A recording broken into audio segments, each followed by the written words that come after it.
안녕하세요. 반갑습니다. 말의 지구는 잘 모르시나요? 그래도 조금 파리를 알고 이렇게 파리를 여행 나 좀 파리 알아 하는 사람들은 말의 매력을 알고 일부러 찾아가기도 합니다.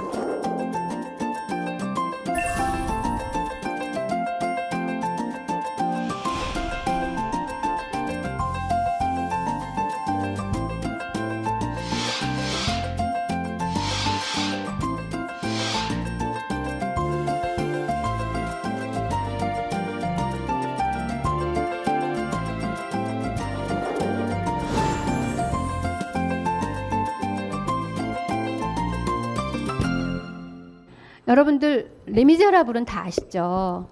레미제라블의 작가가 누구죠? 빅토르 후이고예요. 빅토르 후이고 여기가 살았어요.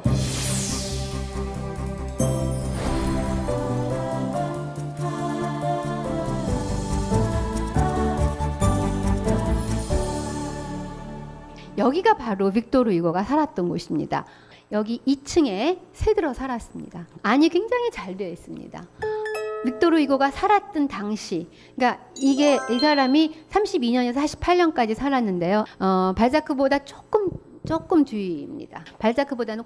그래서 발자크를 빅토르 후이고는 굉장히 존경했죠. 발자크가 1850년에 죽었을 때 조사를 읽은 사람도 빅토르 후이고입니다. 여기서 레미제라블을 구상하고 집필을 하다가 이제 다른 데로 망명을 갔습니다. 그래서 여러분들과 함께 이 마레를 한번 여행해 보겠습니다.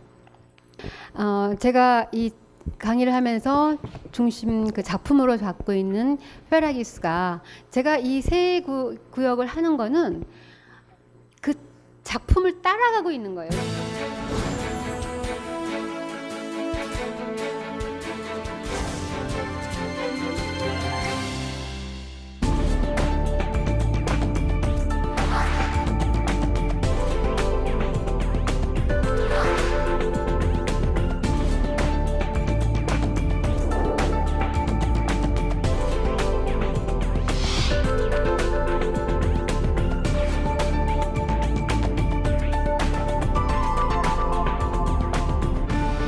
오기스트 몰랭쿠르라는 귀족 청년이 아주 음침한 곳에서 그 여자를 만났어요. 그래서 2달 동안을 쫓아다닙니다. 근데 못 찾아요. 귀족은 좀 이렇게 똑똑치가 못한지 그냥 못 찾고, 그런데 사실은 그 클레망스라는 여자가 그 골목에 갔던 이유는 자기 아버지를 만나기 위해서입니다. 아버지가 사형수예요. 페라기스라는 사형수였죠. 감옥에서 나왔어요. 그런데 신분을 숨기고 도망을 다닙니다. 그래서 그런 골목을 갔던 거예요. 그래서 근데 이제 이 아버지는 13인당의 두목이고 권력이 엄청나고 돈도 굉장히 많은 사람이지만 후진 동네로만 다녀야 되는 거예요. 근데 그걸 모르는 이제 이 오기스트 몰랭쿠르는 쫓아다니다가 자기가 못 찾겠으니까 치사하게 이 남편한테 이릅니다. 너 알아? 니네 마누라 그러니까 이 남편이 자기 마누라 너무 사랑하고 너무 믿는데 그 말을 들으니까 이건 뭐지? 하면서 의심을 하지 않으면서도 죄를 캡니다. 그러다 보니까 데바레라고 하는 이 클레망스의 남편이 그 여자를 만나기 위해서 이제 이 여자를 흔적을 하기 위해서 점점 더 이렇게 동북 쪽으로 더 가난하고 찌들고 구역질 나는 곳으로 옮아간 겁니다. 그래서 간 곳이 이제 이 마레 지역입니다.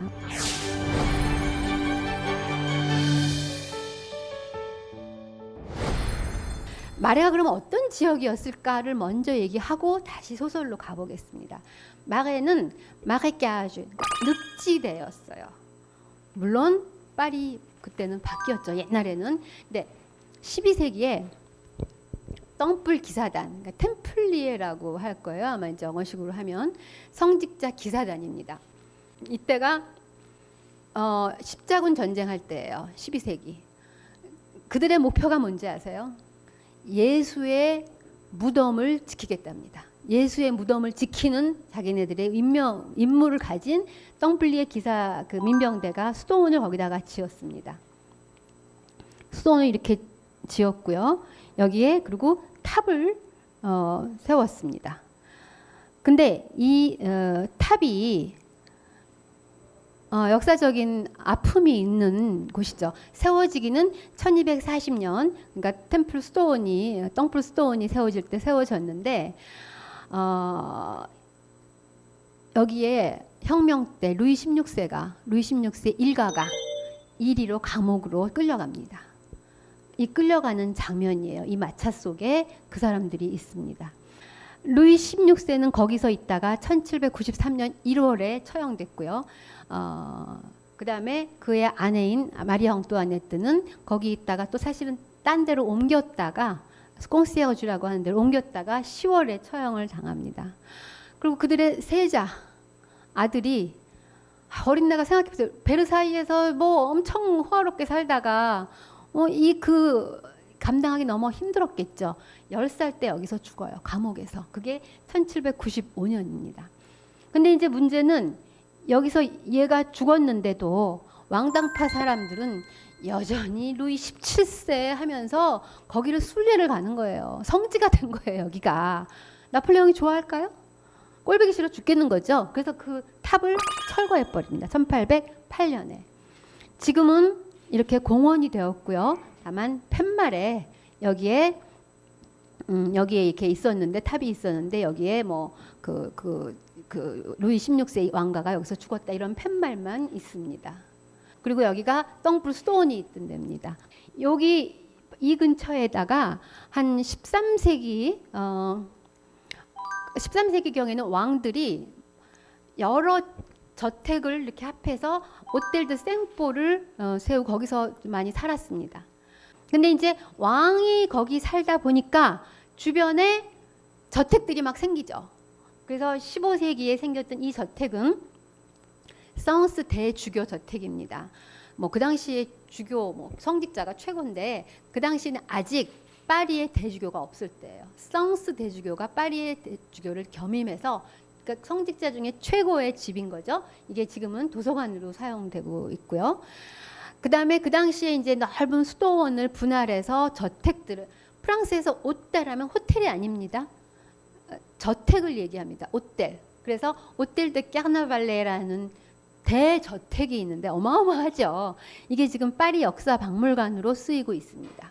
16세기에 지어진 그 저택입니다. 그래서 앙리 까트르가 왕이 됐는데 그 자리에 그 오텔 드 뚜르넬 자리가 너무 좋은 거예요. 근데 이걸 너무 놀려두기가 너무 아깝잖아요. 그래서 여기다가 이런 커다란 광장을 만들고 여기서 뭐 경기도 하고 막 하고 그 주변에 저택들을 이렇게 짓습니다. 그리고 이거는 왕의 저택입니다.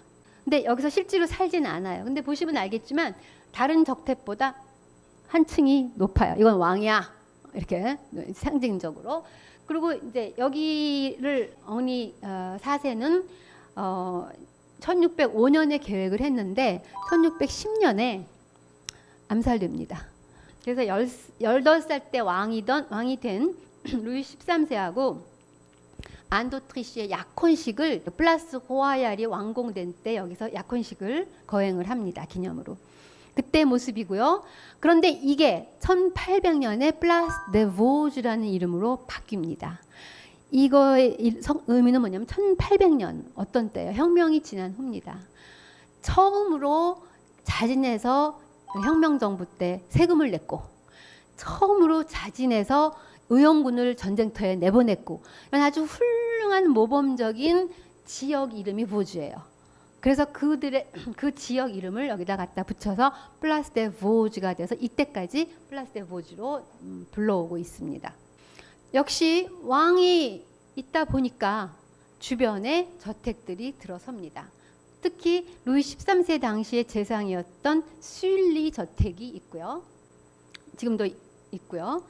그 다음에 지금 피카소 박물관 혹시 가보셨어요? 피카소 박물관 가보셨어요? 이게 그 당시의 오텔이에요. 그러니까 1656년 17세기에 지어진 오텔인데 바로크식이고요.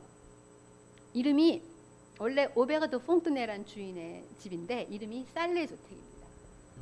살레라는 게 무슨 뜻이냐면 소금친이라는 뜻이에요. 왜 살레 저택이냐면 이 오베르 드 퐁트네라는 사람이 소금세로 돈을 많이 벌었대요. 그래서 소금친 저택이야. 이름을 그렇게 붙였습니다. 지금 피카소 박물관으로 되어 있고 그냥 그 보수한 이후에 또 열렸더라고요.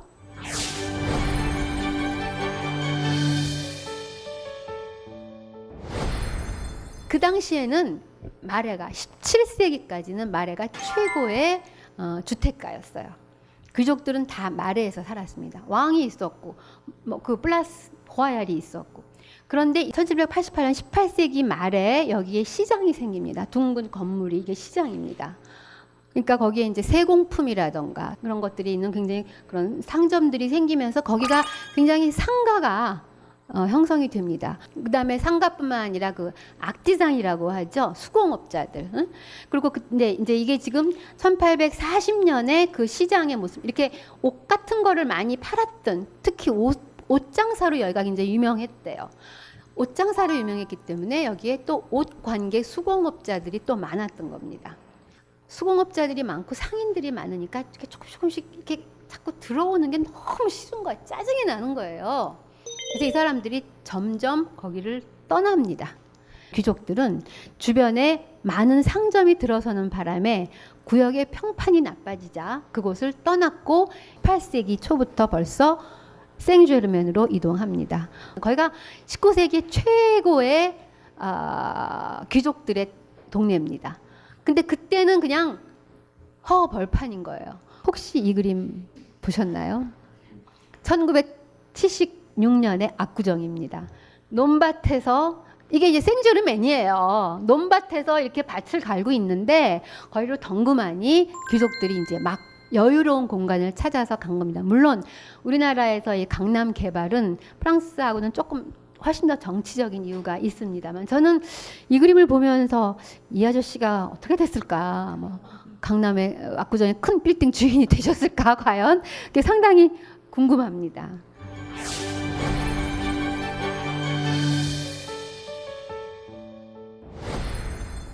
이제 다시 발자크로 돌아가 볼게요. 이 사람은 아까 말씀드린 것처럼 아내의 비밀을 알고 싶어서 이제 그 페라기우스의 가 머물고 있는 그 집에 그 부인을 찾아가서 그 아줌마를 매수를 해서 그 구멍 뚫고 그 방을 이제 보게 됩니다. 그래서 딸과 페라기우스가 만나는 장면을 목격하게 돼요. 그리스 부인의 집으로 가면서 건물들을 이렇게 들어갔더니 이 건물을 보니까 세월이 덕지덕지 붙은 건물인 거예요. 그 집은 여러 세기에 걸쳐 지어진 오래된 집을 의미하는 카바주티스라 불리는 집 중 하나였다.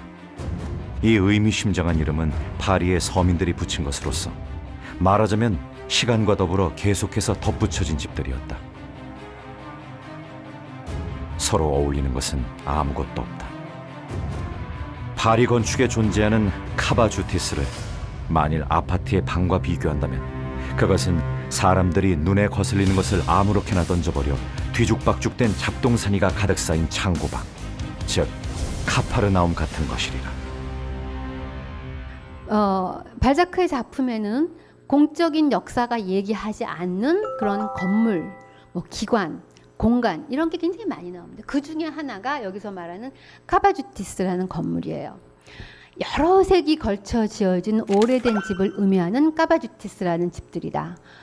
그러니까 시간과 더불어서 계속 덕지덕지 주인들의 마음에 따라서 이렇게 붙이고 저렇게 붙이고 돈을 많이 들여온 게 아니라 그냥 그때그때 소유자들의 변덕에 따라서 점차 집을 늘리기도 하고 그런 집이다. 각 층들끼리 창문끼리 하나도 비율도 안 맞고, 그래서 이런 카바주티스라는 건물을 아파트에 비교한다면 아무렇게나 던져버린 카파르나움의 카파르나움입니다. 방에 이렇게 온갖 잡동사니가 들어간 카파르나움인데 이런 건물들이로 이제 그 데마레가 그리즈의 부인을 찾아서 들어갑니다. 들어갔더니 이제 똑똑 두들겼더니 벌써 시끄러운 사이. 그 안은 더 가관인 거예요. 그곳에는 온갖 상자들과 살림 도구들, 화덕들, 가구들, 개, 고양이들을 위한 사료들과 물이 가득 담긴 토기들, 나무로 된 벽시계 하나, 이불들, 심지어 아이젠의 복제화들까지 어지럽게 흩어져 있었으며 진짜로 괴기스러운 그림에서처럼 서로 뒤섞이고 엉클어진 채 겹겹이 쌓인 낡은 철판들도 볼 수 있었다. 진정한 파리의 카파르나움이었다. 심지어 이펀제라는 정치 일간지까지도 몇 개 굴러다니고 있었다. 그리고 그 선반에는 털실 더미들, 실패들, 그리고 장식금 만드는 데 필요한 도구들이 어지럽게 널려 있었다. 그런데 재밌는 건 거기에 이펀제라는 정치 신문입니다. 이게 1815년에 창간한, 무대 배경이 1819년이에요. 정치 자유주의 신문이에요. 그러니까 이 아줌마의 정치적 성향을, 그러니까 서민들, 가난한 사람들의 정치적 성향을 약간 엿볼 수 있는 거죠. 그리고 장식근 도구들이 막 어지럽게 널려 있었습니다.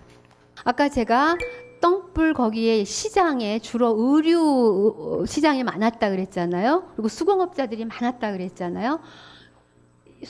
이게 의류에 관련된 수공업자죠. 그러니까 발자크 작품에는 그 시대에 정말 살았던 사람들이 이렇게 나오는 겁니다. 이 바로 그 지역에 사는 그런 직업에 종사하는 사람. 지금도 이 시장이 있습니다. 그러니까 여긴 잘 안 보입니다. Marché des enfants rouges, 옛날 그림이고 이게 똑같이 지금도 있어요. 그리고 지금도 이런 시장이 그냥 우리나라 뭐 동대문 남대문 시장입니다.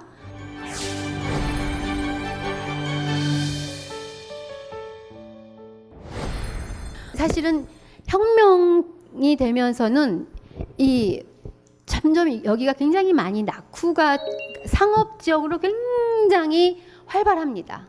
엄청난 상가 지역인데 이미 귀족들은 많이 떠났고요. 혁명 때 더군다나 다 국유화가 되면서 주인들보다는 이렇게 세입자들이 주로 사는 지역으로 바뀌면서 굉장히 이렇게 쇠락하게 됩니다. 그리고 프랑스는 이렇게 월세를 함부로 잘 못 올려요. 그러니까 주인들이 그냥 내팽개쳐 두는 거예요. 보수도 안 하고 상업적으로 굉장히 발달은 하지만 굉장히 쇠락한 건물은 다 까바주티스 막 허물어져 가고 막 이런 데로 이렇게 전락을 합니다.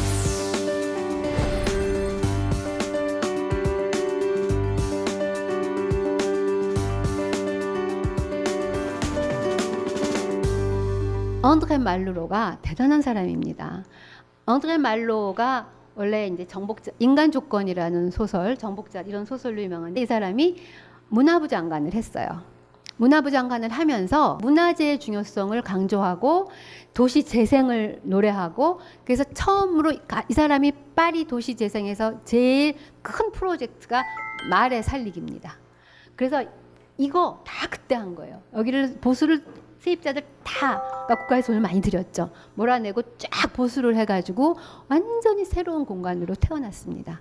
그리고 이 사람이 뿐만 아니라 다른 건물 하나, 사실 프랑스에서는요 1cm도 마음대로 못 바꿔요. 못 하나도 마음대로 못 바꿉니다. 그래서 소위 말하는 국가의 문화재에 대한 중요성을 이 사람이 굉장히 강조했던 아주 프랑스 문화에 있어서 중요한 사람입니다. 그래서 현재의 마레가 이렇게 하다 보니까 아주 완전히 새로 태어났죠. 그 중에 하나가 이제 빅토르 후고의 집이고요. 마레 지역에 중요한 거는 여기 이제 악디장이라고 써 있는데요. 악디장이라는 것이 이제 번역을 하면 이제 수공업자, 장인 이런 건데 프랑스는 워낙 산업혁명이 있었지만 커다란 그런 것보다는 이런 보면 저거 이렇게 잡혀 보이는 것에 대한 굉장한 그 사람들은 자부심이 있어요. 이런 악디장들이 굉장히 많은데 이 동네가 그런 악디장들의 동네입니다. 그리고 그것을 참 잘 간직하고 있어요. 그래서 이런 가게들이 많고요. 또 이렇게 아름다운 그 옛날 거리들을 그대로 살려서 하는 예쁜 카페나 골목들이 많이 있습니다. 이런 데도 많이 있고요. 그래서 지금의 말에는 굉장히 아름다운 곳으로 다시 태어났습니다.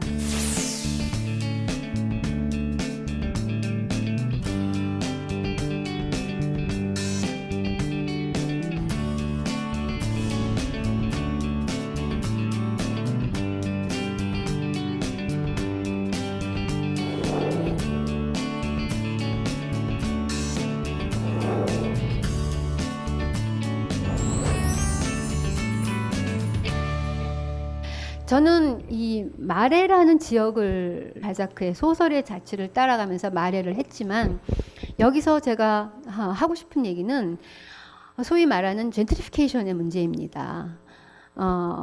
뭐 우리도 지금 요새 뭐 도시 재생에서 그 문제가 너무 심각하게 돼도 되니까 이태원이 끝나고 뭐 저리로 가고 뭐 지금 홍대 앞이 상수동으로 가고 그 이유가 결국은 그 이제 집주인이 세를 올리면 장사를 계속할 수 없으니까 떠나야 되고 이런 건데요. 그걸 과연 집주인의 탐욕으로 그냥 욕을 하고 비난할 문제인가? 우리는 올랐다 하면 막 10배 뭐 몇십 배 이렇게 막 팍팍 뛰잖아요. 근데 그것을 그게 안 되도록 할 수 있는 거는 역시 제도입니다.